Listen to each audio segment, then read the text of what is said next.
नमस्कार।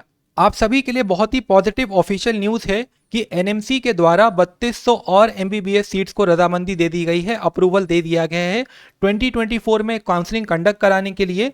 तो इसको समझेंगे और समझेंगे कि क्या कट ऑफ पे अंतर पड़ेगा अगर यूपी के 13 के 13 मेडिकल कॉलेजेस आ सकते हैं और उनका यूपी के जो 13 मेडिकल कॉलेजेस हैं उनका ऑल इंडिया कोटा से क्या कट ऑफ जा सकता है, इसको समझेंगे प्रीवियस ईयर डेटा के बेसिस पे।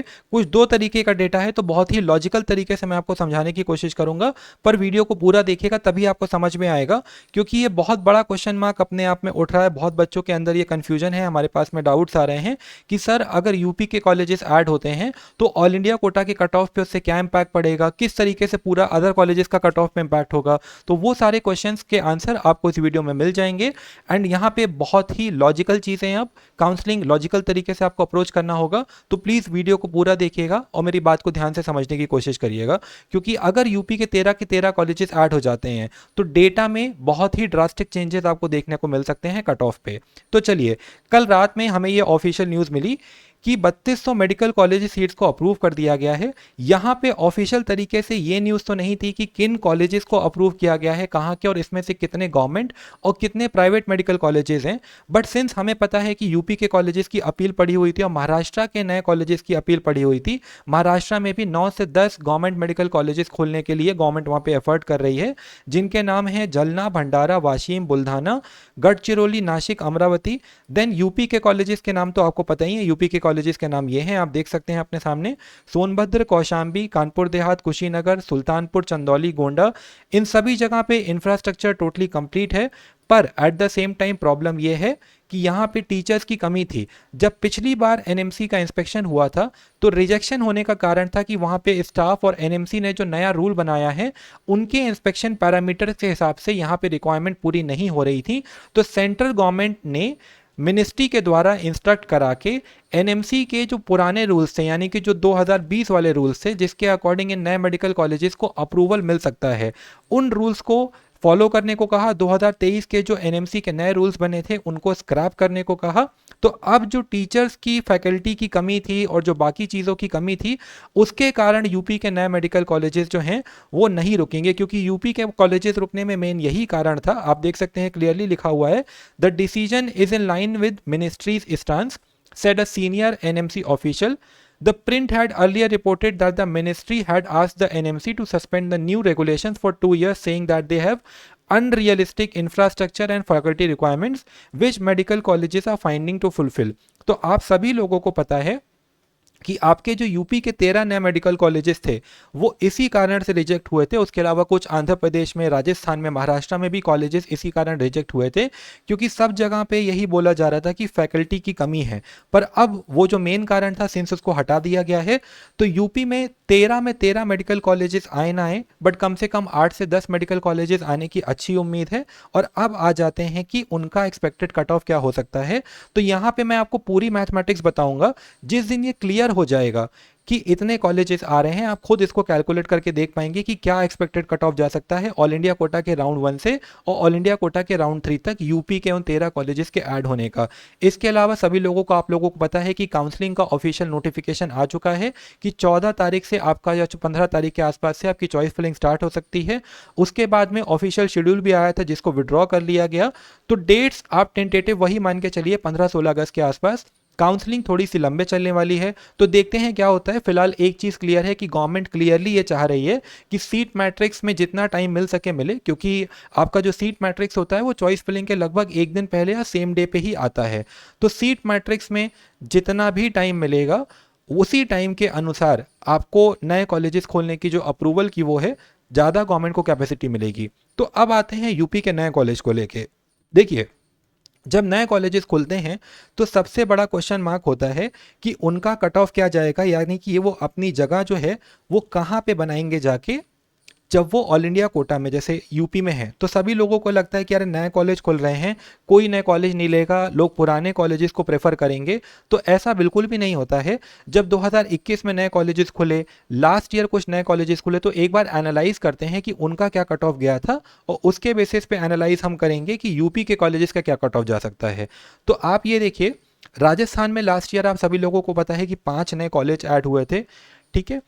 आप देख सकते हैं कि उनका जो कट ऑफ था राउंड 1 से लेके राउंड 3 में, जनरल कैटेगरी का मैंने एनालिसिस किया है क्योंकि एक ही कैटेगरी का इतना डेटा हो जा रहा था। बाकी कैटेगरी का एनालिसिस अगर आप लोग वीडियो को रीच करेंगे, सब्सक्राइबर्स को बढ़ाने में हेल्प करेंगे, तो बाकी कैटेगरी का एनालिसिस भी हम आपके लिए लेके आएंगे।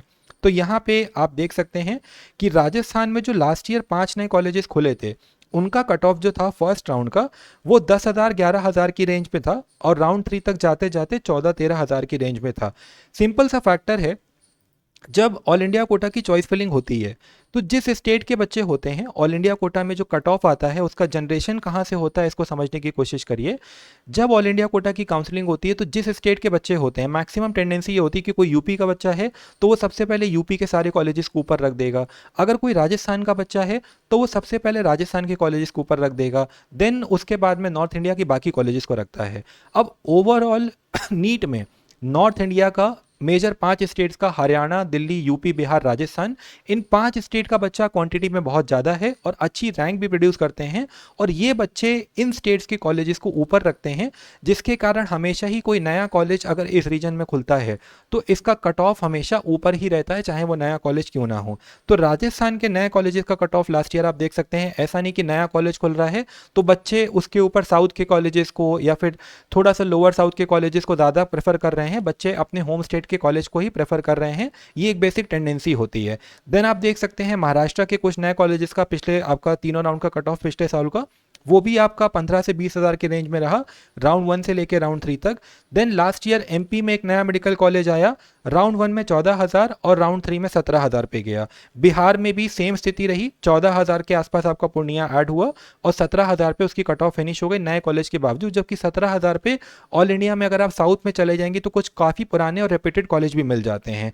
देन यूपी का हम एनालिसिस करेंगे, उससे पहले आंध्र प्रदेश का एनालिसिस करेंगे। आंध्र प्रदेश में भी 5 से 6 मेडिकल कॉलेज ऐड हुए और उनका कट ऑफ राउंड 1 में 18,000 से लेके 22,000 के आसपास आपका राउंड 3 में गया। ठीक है, तो ये क्लियरली हमको शो करता है कि जो नॉर्थ के कॉलेजेस होते हैं वो ऊपर ही रहते हैं। देन अब आते हैं सेकंड एनालिसिस पे, तो यहाँ पे समझने की कोशिश करिएगा। हमने एनालाइज किया कि यूपी में जो लास्ट 2021 में कॉलेजेस खुले थे, आप सभी को पता है कि आपके जो 9 कॉलेजेस थे, हरदोई वगैरह, आपको नाम यहाँ पे दिख रहे हैं, ये कॉलेज जब 2021 में खुले थे तो 2021 में इनका राउंड 1 का जो कट ऑफ था वो लोएस्ट कट ऑफ यानी कि फतेहपुर का कट ऑफ उस समय पे 96-76 था और जौनपुर का कट ऑफ 11,433 था। जो डिफरेंस था, मतलब जो रेंज थी वो लगभग 2100 रैंक की रेंज थी। उसको 9 से अगर डिवाइड करते हैं यानी कि एक कॉलेज के ऐड होने से लगभग ऑल इंडिया पे 240 रैंक के आसपास का इम्पैक्ट पड़ा। जनरल कैटेगरी की कट ऑफ की हम बात करते हैं। ठीक है, देन उसके बाद में अगर हम 2023 की बात करें तो यही यूपी के 2021 वाले जो कॉलेज हैं इनकी रैंक लगभग अगर राउंड 1 की बात करते हैं 2021 से लेकर 2023 तक, तो इनकी जो रैंकिंग है वो लगभग सेम है। खाली जौनपुर की रैंकिंग में थोड़ा सा डिक्लाइन आया, बाकी कॉलेजेस की रैंक आप देखेंगे तो लगभग जो 2021 में रैंकिंग इनकी क्लोजिंग थी राउंड 1 की, वही क्लोजिंग रैंक इनकी 2023 के भी राउंड 1 में रही। और 2023 के अगर राउंड 3 की हम बात करते हैं, डेटा आपको साफ तरीके से यहाँ पे दिख रहा है, 2023 के राउंड 3 में इनकी कट ऑफ जाते जाते कितना डाउन हो गई आप यहाँ पे देख सकते हैं। अच्छा खासा डिक्लाइन आया, ऑलमोस्ट 60 से 70% का कट ऑफ में डिक्लाइन आया है, क्योंकि पहले राउंड में यूपी के बच्चे फटते हैं डेस्परेट होके। देन यूपी के बच्चों को यूपी से बेटर कॉलेज मिल जाता है क्योंकि सीट्स डोमिसाइल में ज़्यादा होती हैं, 85% होती हैं, तो इन कॉलेज की वैल्यू रिड्यूस हो जाती है और फिर इसका कट ऑफ 15,000 इसलिए जाता है क्योंकि राजस्थान बिहार के बच्चों को अपने होम स्टेट में 14-15,000 तक कॉलेज मिल जाते हैं। उसके बाद वो नॉर्थ के कॉलेजेस के फॉर्म में इन कॉलेजेस को सीक करना स्टार्ट करते हैं। ठीक है, तो अगर ओवरऑल रेंज की हम बात करें तो 2021 में 240 का एक कॉलेज का इफेक्ट आ रहा था, 240 रैंक का। 2023 के राउंड 1 में लगभग 300 रैंक का एक कॉलेज पे फर्क आ रहा था और 2023 के राउंड 3 तक जाते जाते वो जो फर्क था वो 200 रैंक के आसपास का था। तो मोटा मोटा अगर हम थोड़ा सा 70% एक्यूरेसी का भी एनालिसिस करें तो यूपी के ये जो 13 मेडिकल कॉलेजेस ऐड होने हैं, इनका एक्सपेक्टेड कट ऑफ राउंड 1 में 2024 में ऑल इंडिया कोटा में मेरे हिसाब से 13,000 से 17,000 के बीच में जा सकता है। अब ये 12.5 से 16.5 की भी रेंज हो सकती है, 13.5 से 18 की भी हो सकती है। मोटा मोटा जो इनका प्लेसमेंट है वो यही होगा। और इस कारण से क्या होगा, जो 13,000 से 17,000 की रेंज में ऐसा नहीं कि खाली यूपी के कॉलेजेस हैं। जब हम ओवरऑल ऑल इंडिया कोटा के कॉलेजेस देखेंगे, मैं कुछ और भी वीडियोस बनाऊंगा इसके एनालिसिस पे, 13,000 से 17,000 रेंज के जो बाकी कॉलेजेस हैं, कर्नाटक के अच्छे कॉलेजेस हो गए, महाराष्ट्र के ठीक कॉलेजेस हो गए, बाकी कुछ स्टेट्स के कॉलेजेस हो गए, वो सारे नीचे शिफ्ट करेंगे। थोड़ा थोड़ा फर्क सब पे आएगा, क्योंकि ऑल इंडिया कोटा का जो रिजल्ट होता है, जो आपका कट ऑफ आता है, वो एक्चुअल में वहां पे कट ऑफ नहीं देते हैं। उस कट ऑफ को एक सिंपल सा डेटा पब्लिश होता है पीडीएफ के फॉर्म में, जिसमें हमारे जैसे लोग एनालिसिस करके उससे कट ऑफ डिराइव करते हैं कि कितना एंड क्लोजिंग रैंक गया, और उसको कट ऑफ बोल दिया जाता है। कोई कट ऑफ एमसीसी या कॉलेजेस की तरफ से नहीं दिया जाता है कि इतने रैंक पे हमने आखिरी एडमिशन लिया। डेटा एक एक बच्चे का पब्लिश होता है, जिसको एनालाइज करके कट ऑफ निकाला जाता है। देन अगर राउंड 3 तक हम जाते जाते बात करें, तो अभी मेरा अनुमान है कि अगर 13 के 13 मेडिकल कॉलेजेस आ जाते हैं, तो 17,000 से 20,000 के रैंक के रेंज में समवेयर राउंड 3 तक जाते जाते यूपी के वो 13 मेडिकल कॉलेजेस अवेलेबल होंगे ऑल इंडिया कोटा में। तो इतना 3 से 3,500 का फर्क आएगा। तो जो फर्क रिफ्लेक्ट होगा जब ऑल इंडिया कोटा में लास्ट ईयर की कट ऑफ हम 25,000 के आसपास के प्रोजेक्ट कर रहे हैं, 23,500 से 25 के बीच में, उसमें 3-3,500 ऐड होगा, तो वो कट ऑफ आप ऑल इंडिया कोटा का मान सकते हैं कि 28,000 के आसपास जाने की उम्मीद बनेगी, जैसा कि मैंने पहले की वीडियोस में भी आपको बताया है। ठीक है, बट एक्चुअल इंपैक्ट क्या होगा, इससे कितना डेविएशन होगा किसी भी 24,000 रैंक के ऊपर से बच्चे के लिए, या फिर आप मोटा मोटा बोल सकते हैं, एक्चुअल तो यही है, फैक्ट ये है कि किसी भी 14,000 रैंक के ऊपर के बच्चे के लिए जो पॉसिबिलिटीज होंगी वो राउंड 1 के बाद में ही पता चल पाएंगी, क्योंकि ये डेटा जो डिस्टॉर्ट करेगा, 6 मेडिकल कॉलेज 7 मेडिकल कॉलेज, मैंने पूरी मैथमेटिक्स आपको समझा दी है यहाँ पे लॉजिकल से। जिस दिन ये डिक्लेयर हो जाए कि कितने मेडिकल कॉलेजेस आ रहे हैं, आप उस हिसाब से इस मैथ्स को यूज करके खुद एक बार को डिड्यूस कर पाएंगे कि कितना कट ऑफ पे इम्पैक्ट आता है। अगर 6 से 7 कॉलेजेस आ रहे हैं तो वो इम्पैक्ट जो है 1,500-1,600 रैंक का रह जाएगा। अगर 10 मेडिकल कॉलेज आ रहे हैं तो वो इम्पैक्ट 2,500 से 3,000 रैंक के आसपास रह जाएगा। अगर 13 के 13 आ जाते हैं तो 3,500 रैंक तक का भी इम्पैक्ट पड़ सकता है ऑल इंडिया कोटा में। तो इस तरीके से सिचुएशन को एनालिसिस किया जाता है। काउंसलिंग एक लॉजिकली अप्रोच करने वाली चीज़ है। चैनल से जुड़े हैं तो प्लीज़ वेबिनार का हमने शेड्यूल कर रखा है, लाइव के सेक्शन में जाके देखिए, वेबिनार ज़रूर अटेंड करिएगा। जैसे ही मेरे जॉइंट बच्चों की चॉइस फिलिंग में कंप्लीट करके डिलीवर कर देता हूं, वैसे ही मैं फ्री वेबिनार की डेट को अनाउंस करूंगा। कॉलेज प्रेडिक्टर मैं रिपोर्ट जनरेट नहीं कर पा रहा हूँ, 2-3 दिन में जैसे ही मैं थोड़ा सा फ्री होऊंगा मैं रिपोर्ट जनरेशन दोबारा स्टार्ट करूंगा। आप चाहें तो यहाँ पे गूगल फॉर्म भर सकते हैं। देन उसके बाद में लाइव सेशन भी हो सकता है 2-3 दिन में ना लूँ, क्योंकि थोड़ा सा मैं एंगेज्ड हूँ। आप लोग देखिए वीडियोस को, एक्सपीरियंस लीजिए, कोई भी इंपॉर्टेंट अपडेट आएगा तो मैं यहाँ पे आके आपको बताऊंगा। पर्पस ये था कि आप ये समझ पाएं कि काउंसलिंग को लॉजिकली अप्रोच करना कितना ज़रूरी है। ऐसा नहीं है कि हवा में बात करके असम्पशन के बेसिस पे आप चीज़ें बनाइए।